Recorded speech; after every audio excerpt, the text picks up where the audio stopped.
नमस्कार, स्वागत है आपका हमारे यूट्यूब चैनल अवेयरनेस प्रेरणा में। आज इस वीडियो के माध्यम से हम एक इम्पोर्टेंट टॉपिक के बारे में डिस्कस करेंगे। टॉपिक का नाम है, क्या शूद्रों को शंख बजाना चाहिए या नहीं? अर्थात पूजा के टाइम पर जो शंखनाद किया जाता है, क्या शूद्रों को वो शंखनाद करना चाहिए या नहीं? ऐसा कहने का अधिकार ना ही भगवान जी ने किसी को दिया है और ना ही हमारा इंडियन कॉन्स्टिट्यूशन किसी को देता है। हिंदुओं का जो धर्म है वो सनातन धर्म कहलाता है। सनातन का अर्थ होता है जो आदि अनंत काल से चला आ रहा है, जिसका ना कोई आदि है ना ही अंत है, अर्थात जो शाश्वत है, जो सत्य है, वही सनातन है। सनातन धर्म की जितनी भी व्याख्या की जाए कम है। सनातन धर्म में ही पूजा पाठ का प्रावधान सदियों से चला आ रहा है। इसी के साथ साथ शंख और घंटी का भी प्रावधान बताया गया है। पूजा पाठ में शंख और घंटी बजाए बिना कोई भी पूजा पूर्ण नहीं मानी जाती। शंख एक बहुत ही पवित्र चीज मानी गई है, जिसे श्रीमन नारायण हरि विष्णु जी अपने हाथ में हमेशा धारण किए हुए होते हैं। ये शंख की उत्पत्ति बताया जाता है कि शंखचूर्ण नाम के एक असुर के हड्डियों से हुई, जिसका वध महादेव जी ने किया। शंख बहुत ही पवित्र चीज मानी जाती है। जिस भी घर में शंखनाद होता है पूजा के टाइम पर, उस घर की सारी निगेटिविटी दूर हो जाती है और पॉजिटिविटी का वास होता है। जिस घर में शंखनाद होता है उस घर के सारे संकट दूर हो जाते हैं और ऐसा कहा जाता है कि शंख की ध्वनि जहाँ तक पहुँचती है वहाँ तक संकट दूर हो जाता है। अब अंदाजा लगा सकते हैं कि इस शंख में कितनी शक्ति, कितनी पावर होती है। यही शंख के बारे में एक विद्वान, एक महापंडित ने ऐसा बोला, मैं तो उन्हें विद्वानों की श्रेणी में नहीं रखती, आप रखते हैं तो रखिए, इससे हमें कोई फर्क नहीं पड़ता, क्योंकि ये सबका फंडामेंटल राइट्स है, कोई किसी के राइट्स का हनन नहीं कर सकता। उन महापंडित, महाज्ञानी, महान आत्मा का ये कहना है कि शूद्रों को शंख नहीं बजाना चाहिए, अर्थात पूजा के टाइम पर शूद्रों को शंखनाद नहीं करना चाहिए। अगर शूद्र ऐसा करता है तो उसके घर में आर्थिक तंगी, गरीबी, बीमारी और उसकी फाइनेंशियली कंडीशन बहुत वीक हो जाएगी, वो दुखों से घिर जाएगा। जबकि ये 100 में से 0% भी सच नहीं है, क्योंकि ऐसे लोग ना ही वेदों का ज्ञान अर्जित करते हैं, ना ही पुराणों का ज्ञान अर्जित करते हैं, सिर्फ मनुस्मृति को आधार बनाकर समाज में गलत मैसेज पहुंचाने का प्रयत्न करते हैं। एक पढ़ा लिखा व्यक्ति अच्छी तरह से जानता है कि देश ना ही मनुस्मृति से चलता है, ना ही गीता से चलता है, ना ही कुरान से चलता है।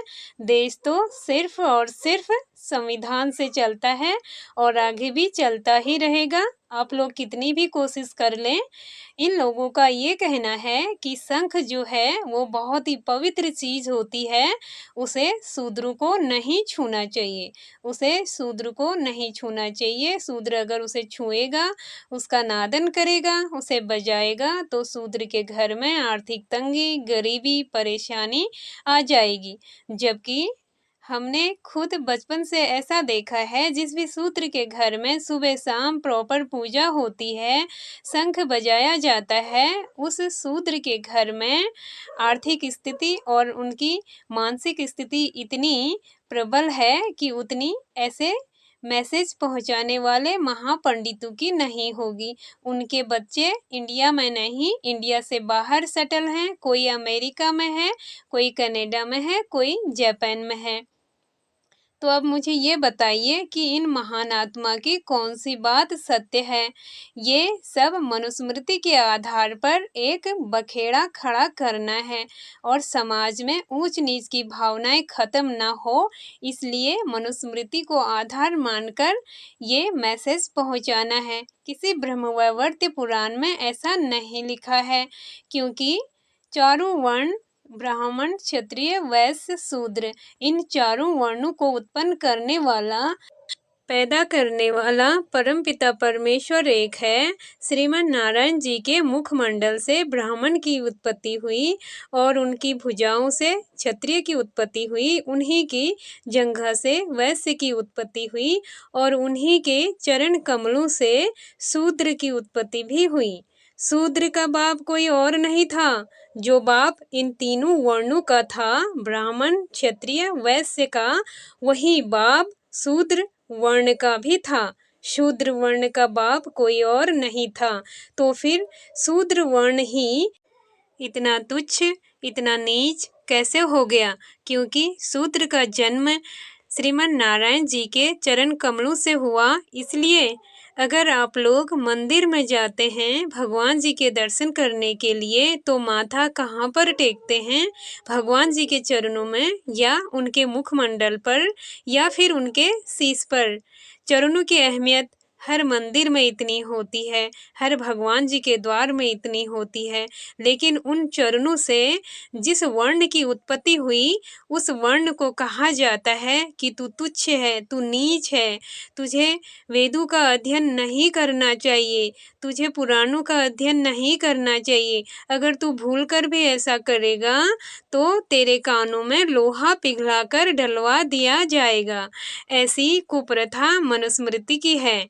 मनुस्मृति की ये कुप्रथाएं समाज को जोड़ने का नहीं, तोड़ने का काम करती आ रही हैं।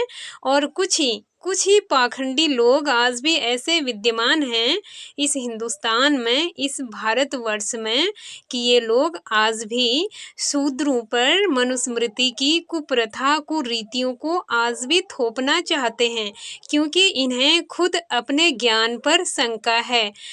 वास्तव में इन्होंने ना ही 4 वेद, 6 वेदांग, 108 उपनिषद और 18 पुराणों का अध्ययन नहीं किया हुआ है। ऐसे पाखंडी लोगों ने सिर्फ और सिर्फ मनुस्मृति का अध्ययन किया हुआ होता है।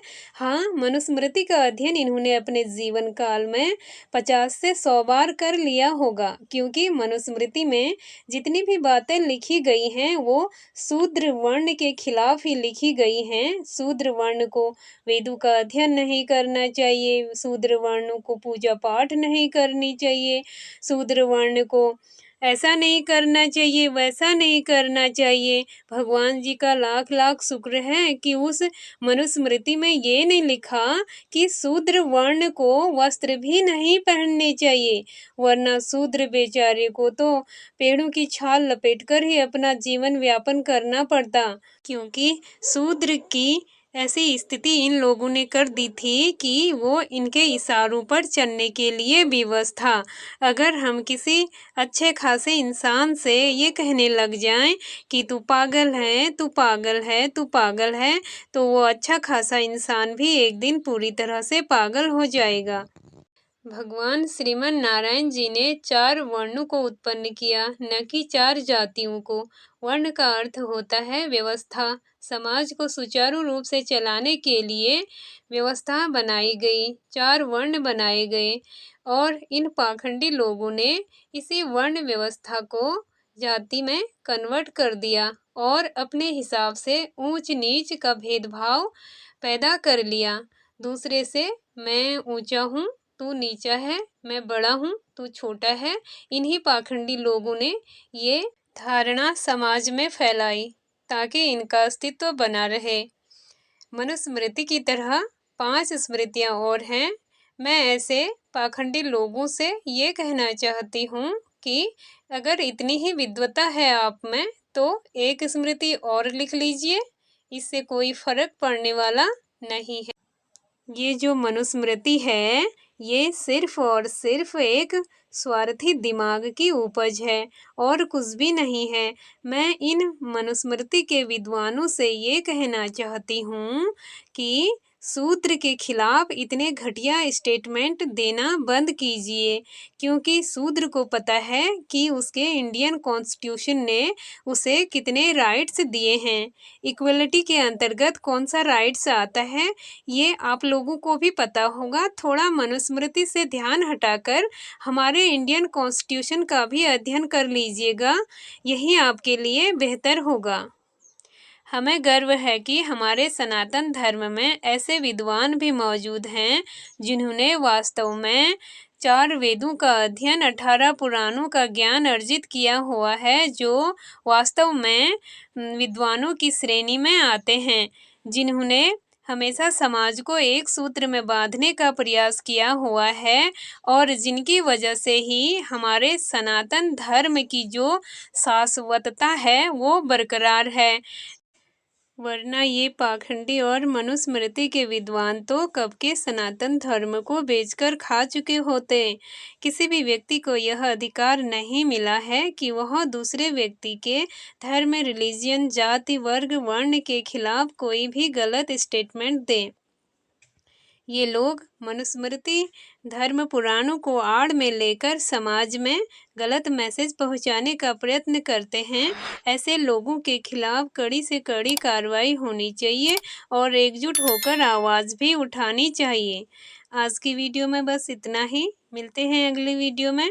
Okay bye, take care, God bless you all.